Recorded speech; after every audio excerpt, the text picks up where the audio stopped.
నమస్కారం ETV news కు స్వాగతం ముఖ్యాంశాలు వైసీపీ హయాంలోని మద్యం విక్రయాల్లో అక్రమాలపై సిఐడి దర్యాప్తు ఈడీ విచారణకు సిఫారసు చేస్తామని శాసనసభలో చంద్రబాబు ప్రకటన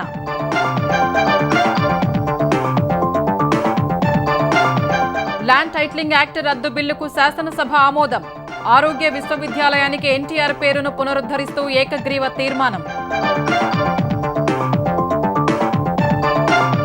మదనపల్లె ఘటనపై ముమ్మర దర్యాప్తు కాలిన దస్త్రాలను రీక్రియేట్ చేస్తున్నట్టు సిసోడియా వెల్లడి నిర్లక్ష్యం చేసిన పోలీసులపై చర్యలు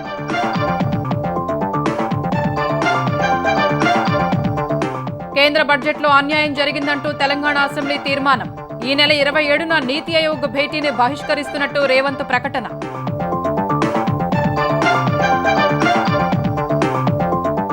కేంద్రం నుంచి నిధులు సాధన కోసం ఢిల్లీలో సీఎం దీక్ష చేయాలన్న బీఆర్ఎస్ ప్రతిపక్ష నేత కేసీఆర్ కలిసి వస్తే సిద్ధమేనని సవాలు చేసిన ముఖ్యమంత్రి శాసనసభలో తీర్మానానికి ముందే వాకౌట్ చేసిన బీజేపీ సభ్యులు పాలన చేతకాకే కేంద్రంపై విమర్శలు చేస్తున్నారని కిషన్ రెడ్డి ఆక్షేపణ దేశంలో పంటలకు కనీస మద్దతు ధర కల్పించాలని రాహుల్ డిమాండ్ పార్లమెంటులో ప్రైవేటు బిల్లు తెచ్చే ప్రయత్నాల్లో ఉన్నట్టు వెల్లడి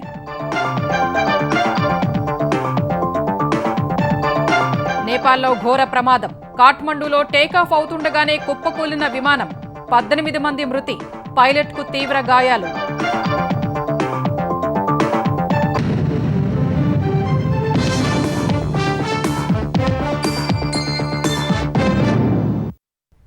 వైసీపీ హయాంలో జరిగిన మద్యం అమ్మకాల్లో అక్రమాలపై ఆంధ్రప్రదేశ్ ప్రభుత్వం సిఐడి విచారణకు ఆదేశించింది పెద్ద ఎత్తున నగదు లావాదేవీలు జరిగినందున ఈడీ దర్యాప్తునకు కూడా సిఫారసు చేస్తామని సీఎం చంద్రబాబు అసెంబ్లీలో ప్రకటించారు భారీ ఎత్తున అవినీతి చేసిన వైసీపీ నేతలను చట్టం ముందు దోషులుగా నిలబెట్టాల్సిందేనని ఉప ముఖ్యమంత్రి పవన్ కళ్యాణ్ తెలుగుదేశం సభ్యులు కోరగా సిఐడి దర్యాప్తునకు ఆదేశిస్తూ సీఎం నిర్ణయం తీసుకున్నారు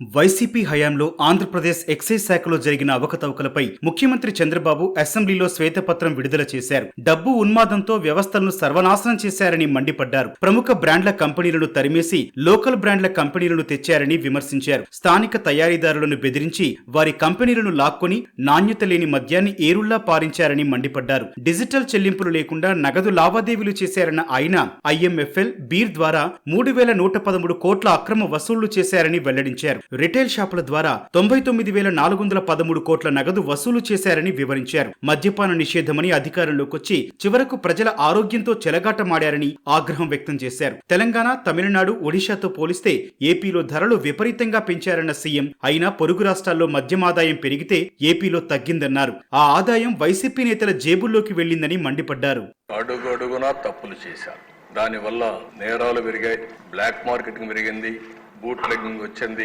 ప్రజల ఆరోగ్యంతో కూడా చెలగాటమాడే పరిస్థితికి వచ్చారు మాట్లాడితే ధరలు పెంచుకుంటూ పోతే ఆటోమేటిక్ గా తాగే వాళ్ళు తగ్గుతూ వస్తారు దానివల్ల రాష్ట్రం బాగుపడిపోతుంది ఇదే కుర్చీలో ఆ ఉపన్యాసాలు అందరూ విన్నారు మీరు కూడా విన్నారు అయితే జరిగింది మీరు చూస్తే 75% పెంచారు ఎక్కడ ప్రాపర్ అనాలిసిస్ లేదు మైండ్ అప్లికేషన్ చేసే పరిస్థితి లేదు ఎందుకంటే దొంగ పని చేయాలంటే ఏమైనా చేస్తారు పట్టుకోలేని పరిస్థితి ఉన్నప్పుడు విచ్చలబెడతనం కూడా వస్తుంది అదే జరిగింది వైసీపీ హయాంలో మద్యం అమ్మకాల్లో పెద్ద ఎత్తున అవినీతి జరిగినట్లు తేలినందున బాధ్యులను కఠినంగా శిక్షించాలని పలువురు తెలుగుదేశం సభ్యులు ఉప ముఖ్యమంత్రి పవన్ కళ్యాణ్ ముఖ్యమంత్రి చంద్రబాబును కోరారు చాలా లోతైన దోపిడీ జరిగింది దీంట్లో దాదాపు 18,860 కోట్ల 51 లక్షలు అనేది ప్రాథమికంగా తేలింది దీంట్లో ప్రజలకి రావాల్సిన డబ్బు ఎక్కడికి వెళ్ళిపోయింది చిన్నపాటి ఉద్యోగి తప్పు చేస్తే లంచం తీసుకున్నందుకు ఏసీబీ ఎంక్వైరీ ఉంది లేదంటే డిపార్ట్మెంటల్ ఎంక్వైరీ ఉంది అలాంటిది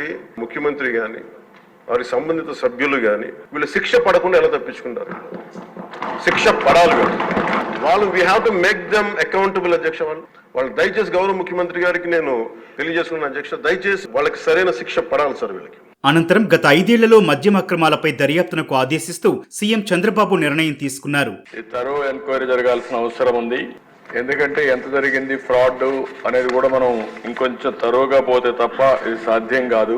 ఈఎన్ఏ దగ్గర నుంచి ఆల్కహాల్ సప్లైస్ అయిన దగ్గర నుంచి డిస్టిలరీ దగ్గర నుంచి ఎంత వచ్చింది, ఎంత ఆఫ్లో పోయింది, ఇవన్నీ కూడా తరువుగా చేయాల్సిన అవసరం ఉంది.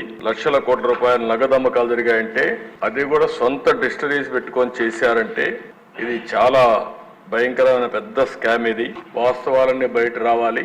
అందుకనే సిబిసిఐడి ఎంక్వైరీ కేసు, దీని అవసరమైతే ఈడీ సపోర్ట్ కూడా తీసుకోవడానికి పెద్ద ఎత్తున క్యాష్ ట్రాన్సాక్షన్ జరిగాయి కాబట్టి వారికి కూడా రెఫర్ చేస్తాం. ఈ రాష్ట్ర ఆదాయాన్ని ఏ విధంగా దుర్వినియోగం చేశారో అవన్నింటిపైన యాక్షన్ తీసుకోవడానికి ప్రభుత్వం సిద్ధంగా ఉంది. ఇంత భారీ స్థాయిలో అక్రమాలకు పాల్పడటాన్ని ఎప్పుడూ చూడలేదన్న చంద్రబాబు సమగ్ర దర్యాప్తు జరిపితేనే వాస్తవాలు బయటకొస్తాయని పేర్కొన్నారు. వైసీపీ హయాంలో తెచ్చిన ల్యాండ్ టైటిలింగ్ యాక్ట్ రద్దు బిల్లును ఆంధ్రప్రదేశ్ అసెంబ్లీ ఆమోదించింది. రెవెన్యూ శాఖ మంత్రి అనగాని సత్యప్రసాద్ బిల్లును సభలో ప్రవేశపెట్టగా సభ్యులందరూ ఏకగ్రీవంగా సమ్మతి తెలిపారు. పేదల భూముల్ని లాక్కునేందుకే గత ప్రభుత్వం ఈ చట్టాన్ని తెచ్చిందన్న మంత్రి అప్పీలుకు హైకోర్టుకు వెళ్లాలనే నిబంధన దుర్మార్గమన్నారు. గత 5 ఏళ్లలో ప్రభుత్వ భూములన్నీ అన్యాయక్రాంతమయ్యాయన్న మంత్రి ప్రభుత్వ భూములు సహా ప్రైవేటు భూములను కబళించాలనే ఆలోచనతోనే ల్యాండ్ టైటిలింగ్ యాక్ట్ తెచ్చారన్నారు. ల్యాండ్ టైటిలింగ్ యాక్ట్ రద్దు కోసం మంత్రి చేసిన ప్రతిపాదనను జనసేన నుంచి మంత్రి నాదెండ్ల మనోహర్, తెలుగుదేశం ఎమ్మెల్యే గోరంట్ల బుచ్చయ్య చౌదరి, బీజేపీ నుంచి ఎమ్మెల్యే ఆదినారాయణ రెడ్డి సమర్థించారు. చట్టం రద్దుతో ప్రజలు ఊపిరి పీల్చుకుంటున్నారని వారు తెలిపారు. తర్వాత మాట్లాడిన సీఎం చంద్రబాబు నీతి ఆయోగ్ చెప్పని నిబంధనల్ని కూడా చట్టంలో చేర్చారని విమర్శించారు. అందుకే ఈ చట్టాన్ని రద్దు చేస్తున్నామని చెప్పారు. కేవలం రాజకీయ కారణాలతోనే గత ప్రభుత్వం ఆరోగ్య విశ్వవిద్యాలయానికి ఎన్టీఆర్ పేరును మార్చిందని ఆంధ్రప్రదేశ్ ఆరోగ్య విద్య మంత్రి సత్యకుమార్ యాదవ్ మండిపడ్డారు. పేరు మార్పు వల్ల అనేక వర్సిటీల్లో అడ్మిషన్లకు, విదేశాల్లో ఉన్నత విద్యకు వెళుతున్న విద్యార్థులు తీవ్ర ఇబ్బంది పడ్డారని ఆవేదన వ్యక్తం చేశారు. చరిత్ర సృష్టించిన ఎన్టీఆర్ పేరును మార్చిన జగన్ చరిత్రహీనులయ్యారని పలువురు సభ్యులు మండిపడ్డారు. తర్వాత హెల్త్ యూనివర్సిటీకి ఎన్టీఆర్ పేరును పునరుద్ధరిస్తూ మంత్రి సత్యకుమార్ ప్రవేశపెట్టిన సవరణ బిల్లుకు అసెంబ్లీ ఏకగ్రీవంగా ఆమోదం తెలిపింది. ఆంధ్రప్రదేశ్ విద్యాశాఖలో అవసరం లేకపోయినా గత ప్రభుత్వం 3వ తరగతి నుంచే టోఫెల్ విధానాన్ని తీసుకువచ్చిందని ఆ శాఖ మంత్రి నారా లోకేష్ విమర్శించారు. శాసన మండలిలో ఎమ్మెల్సీల ప్రశ్నలకు సమాధానమిచ్చిన మంత్రి కేవలం కొన్ని సంస్థల ప్రయోజనం కోసమే టోఫెల్ విధానాన్ని తెచ్చారని ఆరోపించారు. అమెరికా స్లాంగ్లో ఉన్న టోఫెల్ సబ్జెక్టులు మన పిల్లలకు అర్థం కావటం లేదని, అందుకే ఆ విధానాన్ని సమీక్షిస్తున్నట్లు వెల్లడించారు. తల్లికి ఎంతమంది పిల్లలు ఉన్నా అందరికీ తల్లికి వందనం పథకం ద్వారా ఆర్థిక సాయం అందిస్తామని లోకేష్ స్పష్టం చేశారు. విధి విధానాలు రూపొందిస్తున్నామని, లోటుపాట్లకు తావు లేకుండా తల్లికి వందనం పథకం అమలు చేస్తామని మంత్రి సమాధానమిచ్చారు. ఎన్డీఏ ప్రభుత్వం అధికారంలోకి వచ్చే ముందల చాలా స్పష్టంగా ఎంతమంది బిడ్డలు ఉంటే అంతమంది బిడ్డలకి ఇస్తామని హామీ ఇస్తాం జరిగింది. ఆ హామీకి మేము కట్టుబడి ఉన్నాం. గైడ్ లైన్స్ రూపొందించడానికి కొంచెం సమయం కావాలని అడిగాం. మంత్రులందరితో కూడా మేము చర్చిస్తున్నాం. గతంలో జరిగిన లోటుపాట్లు జరగకూడదనేది మా లక్ష్యం. రెండోది, ఇది బోత్ ప్రభుత్వం, ప్రైవేట్ పాఠశాలలకు వెళ్లే విద్యార్థులకి వర్తిస్తుంది. కేంద్ర బడ్జెట్లో తెలంగాణకు అన్యాయం జరిగిందంటూ అసెంబ్లీ ఏకగ్రీవంగా తీర్మానం చేసింది. కేంద్ర బడ్జెట్లో తెలంగాణకు నిధులు, అనుమతులు, విభజన హామీల అమలుపై మోదీ సర్కారు పూర్తి వివక్ష చూపిందని సీఎం రేవంత్ రెడ్డి విమర్శించారు. ప్రస్తుతం బడ్జెట్ చర్చల్లోనే కేంద్ర బడ్జెట్కు సవరణలు చేసి తెలంగాణకు న్యాయం జరిగేలా చూడాలని డిమాండ్ చేశారు. కేంద్ర ప్రభుత్వ వైఖరిని నిరసిస్తూ ఈ నెల 27న జరిగే నీతి ఆయోగ్ సమావేశాన్ని బహిష్కరిస్తున్నట్లు సీఎం ప్రకటించారు. కేంద్ర ప్రభుత్వం మంగళవారం ప్రవేశపెట్టిన బడ్జెట్లో తెలంగాణకు అన్యాయం జరిగిందనే అంశంపై అసెంబ్లీలో వాడివేడి చర్చ జరిగింది. మొదట చర్చను ప్రారంభించిన శాసనసభ వ్యవహారాల శాఖ మంత్రి శ్రీధర్ బాబు బడ్జెట్లో తెలంగాణను కేంద్రం పూర్తిగా విస్మరించిందని ఆక్షేపించారు. మీరు ఆ రాష్ట్రానికి ఈ రీఆర్గనైజేషన్ యాక్ట్ లో నిధులిస్తే మేము కాదంటలేం, కానీ ఆ పార్టీ ప్రభుత్వం ఉంది గనుక వారికే ఇస్తామని, ఇతరులను మేము విస్మరిస్తామని నిన్న కేంద్ర ప్రభుత్వం ప్రవేశపెట్టిన బడ్జెట్ లో కనబడ్డది. ఈ రోజు దేశంలో తెలంగాణ భాగం కాదా? ఎందుకు మర్చిపోయినరు కేంద్ర ప్రభుత్వం? తెలంగాణ ప్రజలకు సమాధానం చెప్పాల్సిన అవసరం ఉంది. అనంతరం మాట్లాడిన మాజీ మంత్రి కేటీఆర్ కేంద్రంపై పోరాటంలో రాష్ట్ర ప్రభుత్వానికి అండగా ఉంటామని ప్రకటించారు. కేంద్ర బడ్జెట్ చూసినాక 8+8 మామూలు గణితం అయితే 16 అధ్యక్ష, కానీ ఇవాళ 8+8 గుండు సున్నా అని తెలంగాణ ప్రజలు అనుకునే పరిస్థితి వచ్చింది అధ్యక్ష. తప్పకుండా ఈ తెలంగాణ హక్కులను కాలరాయడమే అవుతుంది. ఎన్నో వినతి పత్రాలు మేమిచ్చినట్టే మీరు కూడా ఇచ్చిన రేవంత్ రెడ్డి గారు, కానీ న్యాయం మీకు కూడా జరగలేదు. మన పాలమూరు రంగారెడ్డికి ఇయ్యలేదు, మన కాళేశ్వరానికి ఇయ్యలేదు, మన సీతారామకి ఇయ్యలేదు. మన శాసనసభ నుంచి తీర్మానం పాస్ చేయండి, తప్పకుండా మరి కేంద్ర వివక్షను ఎండగడదాం. తెలంగాణ ప్రభుత్వం అలవిగాని హామీలిచ్చి అవి అమలు చేయలేక కేంద్రంపై నెపం నెడుతోందని బీజేపీ శాసనసభాపక్ష నేత ఏలేటి మహేశ్వరరెడ్డి విమర్శించారు. మూసీ పునరుద్ధరణ పేరుతో మరో దోపిడీకి తెరలేపేందుకు యత్నిస్తోందని తీవ్ర ఆరోపణలు చేయగా మంత్రి పొన్నం తిప్పికొట్టారు. 9,50,000 కోట్ల రూపాయలు ఈ రాష్ట్రానికి గత 10 సంవత్సరాల్లో ఇచ్చిన సందర్భాన్ని కూడా మాట్లాడమనండి. మీ మూసీ ప్రక్షాళనకు 10,000 కోట్లు కాదు, మీరు డిపిఆర్ ప్రాజెక్ట్ ఇచ్చారా? కనీసం ఆ స్పెసిఫిక్ నామ్స్ లో మీరు అప్లై చేసి అడిగారా? మూసీని అడ్డం పెట్టుకొని 1,00,000 కోట్లు 1,50,000 కోట్లు చేసుకొని ఏటీఎం చేసుకోవాలని ప్రయత్నం చేస్తా ఉన్నారా? ఈ మూసీ నది మాట్లాడగానే అవినీతి కనబడుతుంది. ప్రధానమంత్రి గారు సబర్మతి కట్టంగానే అవినీతి కనబడుతుంది. దాంట్లో ఓన్లీ తెలంగాణకు నిన్నటి బడ్జెట్ లో అన్యాయం జరిగింది. దాన్ని మీరు అవునంటారా కాదంటారా? ఏదైనా చెప్పండి స్టాండ్. చివరిగా మాట్లాడిన సీఎం రేవంత్ రెడ్డి కేంద్ర ప్రభుత్వం తెలంగాణ సహా దక్షిణాది రాష్ట్రాల పట్ల వివక్ష చూపుతోందని గణాంకాలతో వివరించారు. ఇప్పటికైనా కేంద్ర బడ్జెట్ ను సవరించి తెలంగాణకు నిధులు ఇవ్వాలంటూ తీర్మానాన్ని సభలో ప్రవేశపెట్టారు.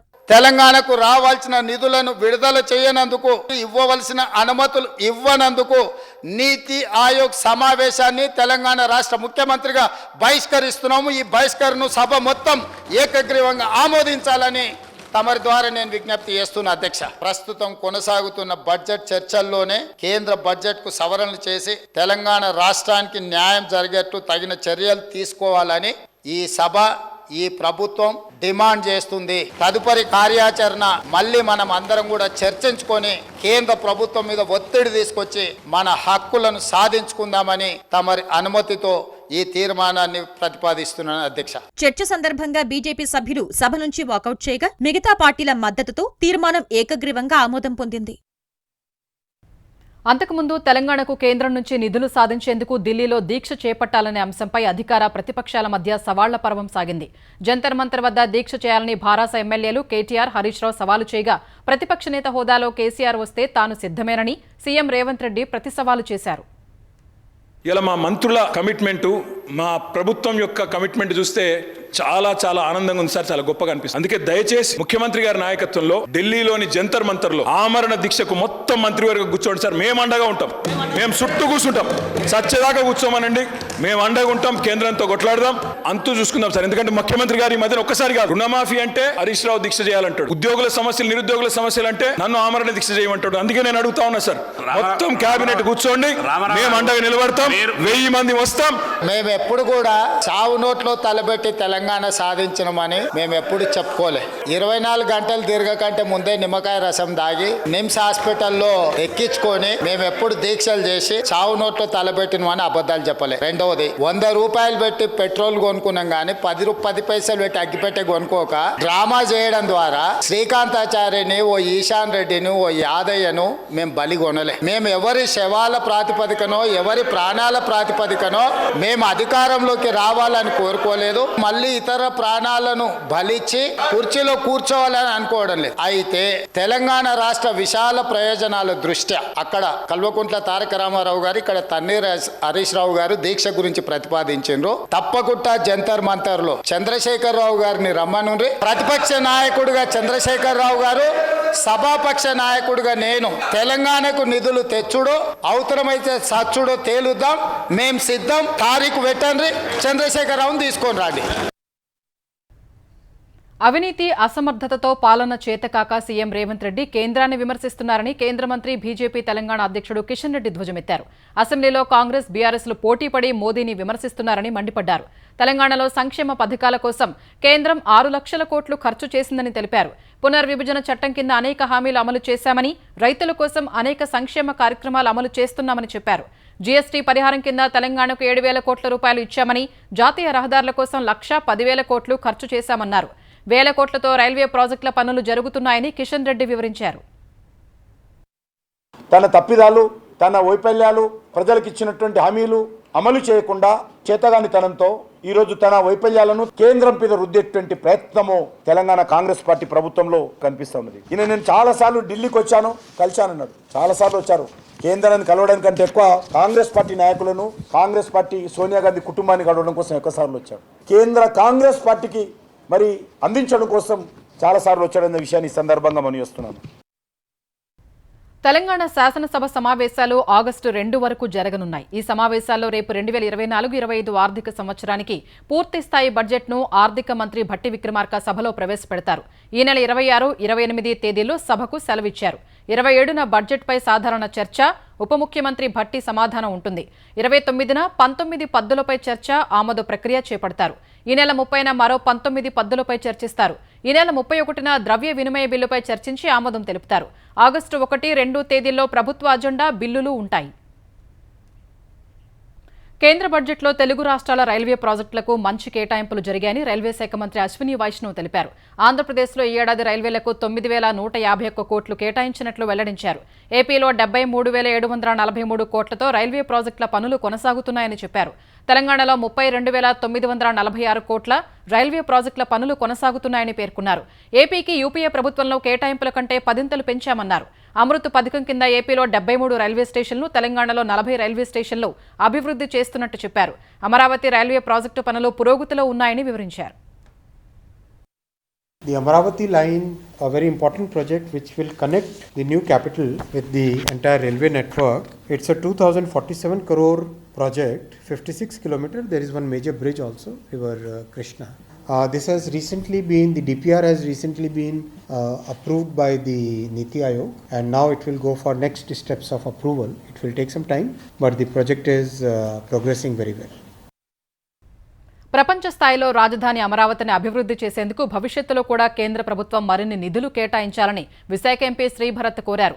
లోక్సభలో మాట్లాడిన ఆయన అమరావతి అభివృద్ధి సహా పోలవరం పూర్తికి సహకరిస్తున్నందుకు కేంద్రానికి ధన్యవాదాలు తెలిపారు. పోలవరం ప్రాజెక్టుకు ఆంధ్రప్రదేశ్కు జీవనాడి అని పేర్కొన్నారు. వెనుకబడిన జిల్లాలకు కేంద్ర ఆర్థిక సాయం ప్రకటించడంపై హర్షం వ్యక్తం చేశారు. ఆక్వా రైతులు, ప్రాసెసర్లు, ఎగుమతిదారులకు నాబార్డు ఆర్థిక సహకారం అందించాలని కోరారు. Amaravati is a project that's very historic and unique. We've received about 33,000 acres from over 30,000 farmers without taking a single rupee upfront, with the trust that we will develop and give back a world-class capital.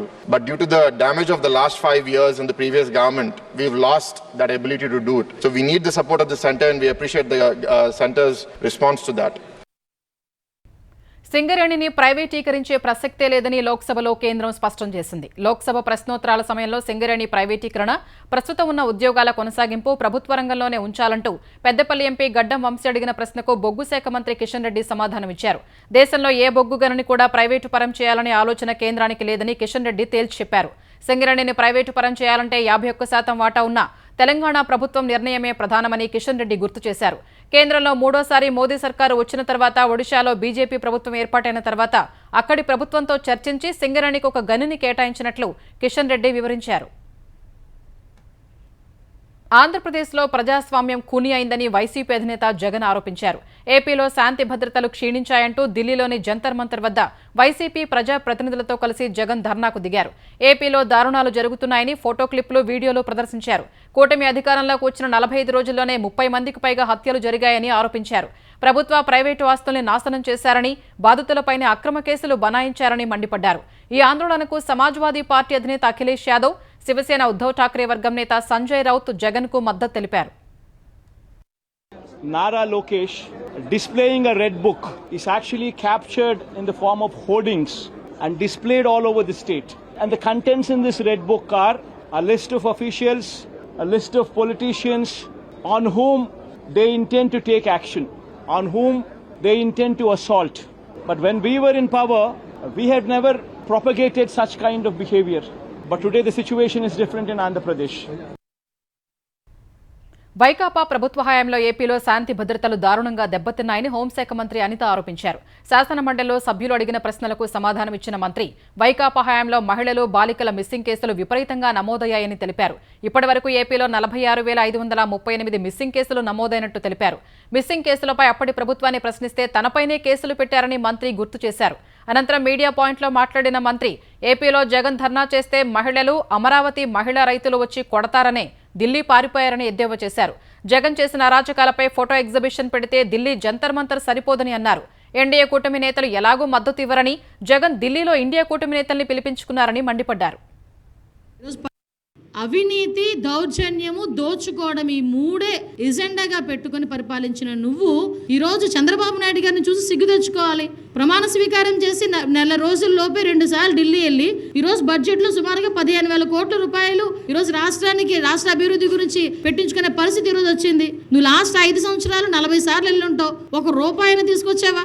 Jaganmohan Reddy Pulivendula MLA గారు ఇన్ని రకాలుగా చంద్రబాబు నాయుడు గారిని, పవన్ కళ్యాణ్ గారిని, లోకేష్ గారిని ఎండగట్టేయాలి నువ్వు అనుకున్నా, నీ మాట నిన్ను కన్న తల్లి, నీ తోబుట్టిన చెల్లి కూడా నమ్మే పరిస్థితిలో లేరు ఈరోజు.